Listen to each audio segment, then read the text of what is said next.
Salat al-Fajr, dawn before sunrise.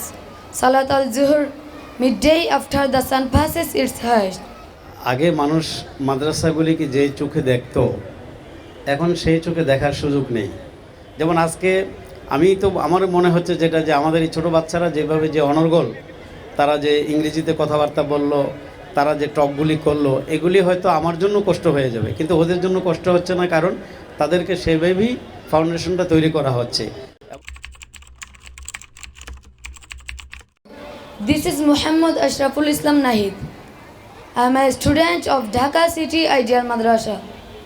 I am really pleased to come here in this beautiful morning. I will try my best to say something regarding my topic. My today's topic is Salat. Salat is the obligatory Muslim's prayer performed 5 times each day by Muslims. It is the second pillar of Islam. Allah has ordered Muslims to pray at 5 set times of day. Salat al-Fajr, dawn before sunrise. Salat al-Zuhr, midday after the sun passes its highest. Salat al-Asr, the late part of the afternoon. Salat al-Maghrib, just after sunset. Salat al-Aisha, between sunset and midnight. All Muslims try to do this. Muslim children as young as 7 are encouraged to pray. Prayer sets the rhythm of the day. This prayer timetable gives Muslims the pattern of their day. In Islamic countries, the public call to prayer from the mosque sets the rhythm of the day for the entire population. Honorable audience, I would like to finish here today. Thank you very much for your patience hearing. See you again on some other day. Assalamu alaikum. الله تعالى 99 اسما من أحصاها دخل الجنة. অর্থ হযরত আবু হুরায়রা রাদিয়াল্লাহু আনহু বর্ণিত, রাসূল সাল্লাল্লাহু আলাইহি সাল্লাম বলেছেন, আল্লাহ তাআলার 99টি নাম আছে, যে উহা মুখস্থ করিবে সে জান্নাতে প্রবেশ করিবে। সুবহানাল্লাহ।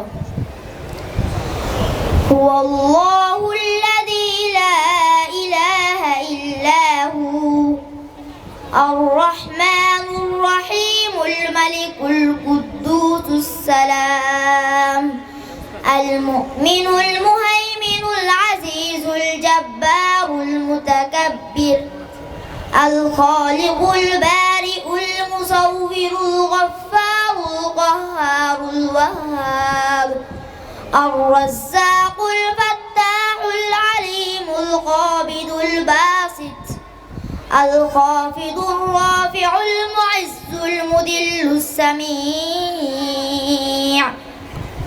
আল-বাসীরুল হাকামুল আদিলুল লতীফুল খবীর আল-হালিমুল আযীমুল গফুরুশ শাকুরুল আলী আল-কাবীরুল হাফীজুল মুকীতুল হাসীবুল জালীল।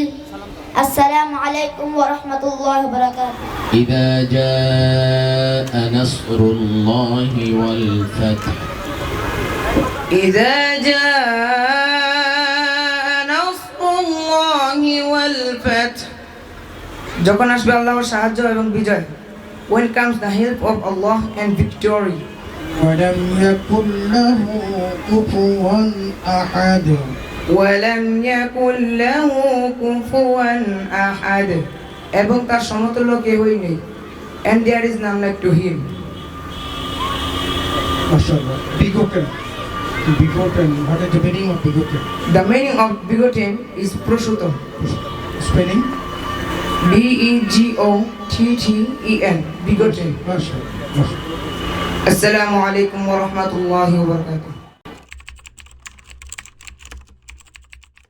আগে মানুষ মাদ্রাসাগুলিকে যে চোখে দেখতো এখন সেই চোখে দেখার সুযোগ নেই, কারণ আজকে আমি একটা বিষয় শুধু বলতে চাই, এটা যেভাবে নেন সেটা হচ্ছে যে একটা সময় আমরা একটা ইংরেজি শব্দ বলার জন্য, এটার মিনিংটা উদ্ধার করার জন্য বা কোনো একটা ফর্ম পূরণ করার জন্য আমরা যারা ইংরেজি জানে, আমরা মাদ্রাসার লাইনে যারা ছিলাম তাদের কাছে তাদের শরণাপন্ন হইতাম যে দেন আমাদের এই ফর্মটা পূরণ করে দেন বা এই গ্যাপটা একটু ফিল আপ করে দেন। এই ছিল আমাদের সার্বিক হাল অবস্থা।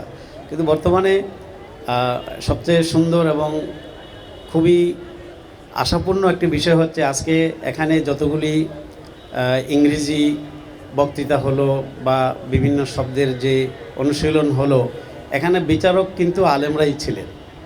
তাহলে এই বিষয়টা আসলে বর্তমান পৃথিবীতে শিক্ষার যে আলো, ওলামায়ে কেরাম যে শিক্ষার সার্বিক দিকগুলিকে আয়ত্ত করার সক্ষমতা রাখেন, তারই একটা প্রমাণ। এবং সেই প্রমাণটা আজকে হয়তো কিছু কিছু ওলামায়ে কেরাম তারা নানান ধরনের স্ট্রাগল করছে, সেটা এক জিনিস। কিন্তু এটা যদি ফাউন্ডেশন থেকে শুরু করা যায় তাহলে এই কষ্টটা থাকে না। যেমন আজকে আমার মনে হচ্ছে যেটা, যে আমাদের এই ছোটো বাচ্চারা যেভাবে যে অনর্গল, তারা যে ইংরেজিতে কথাবার্তা বলল, তারা যে টপগুলি করলো, এগুলি হয়তো আমার জন্য কষ্ট হয়ে যাবে, কিন্তু ওদের জন্য কষ্ট হচ্ছে না, কারণ তাদেরকে সেভাবেই ফাউন্ডেশনটা তৈরি করা হচ্ছে। এবং এই দৃষ্টিকোণ থেকে আমি মনে করি এই ধরনের মাদ্রাসাগুলিকে সার্বিক সহযোগিতা করা, পৃষ্ঠপোষকতা করা, এই পৃষ্ঠপোষকতা করা, সহযোগিতা করার সবচেয়ে বড় দিক হচ্ছে এটাই, যে দৃষ্টিভঙ্গির পরিবর্তন।